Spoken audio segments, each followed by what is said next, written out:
Welcome to the next in the series of my tips to help you read like a pro. These videos are designed to help language learners improve their public reading skills in a second language. My name is Simon, and today we will be talking about the subject of fluency. So what does it mean to read fluently? Some people think it means reading quickly. Others think it means reading slowly. Or does it mean just reading at an average speed? Actually, fluency is not really about the speed of the reading. Fluency is more about these three main points. First, connecting the sounds of words together. Second, following punctuation rules. And third, phrasing correctly. So let's take a look at exactly how we can do this. What does it mean to connect words together? Look at this example sentence. In this one sentence, we find the three main points to remember when trying to connect words together. Look at the first two words.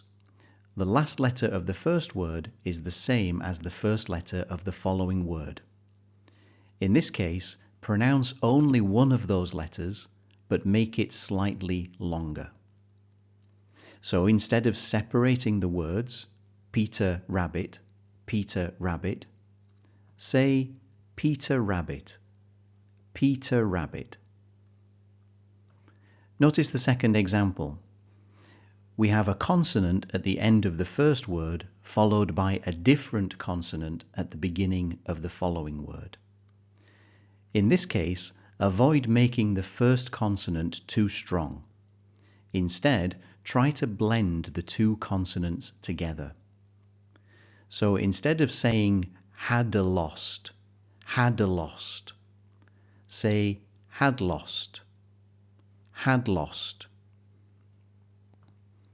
In the last two words, we see a consonant followed by a vowel. Try to think of these two words as just one word. So instead of saying his appetite, say his appetite, his appetite. This tip also applies where you have a vowel followed by a consonant. So if we now read each pair of words, we get Peter Rabbit had lost his appetite. Notice how fluent that sounds? Instead of saying Peter Rabbit had lost his appetite, we say Peter Rabbit had lost his appetite. Hopefully that helps you understand what is involved in connecting words together. Let's now see what is involved in following punctuation rules. Notice this full sentence has a comma in the middle. A comma indicates a brief pause. That means we need to break this sentence into two parts, pausing briefly in the middle. So practice each part of the sentence first. Try to read each part following the tips that we've just learned about connecting words together. Now, when Peter Rabbit loses his appetite, something is very wrong indeed with him. Repeat these parts several times until you are confident with each one. Take your time and build speed slowly.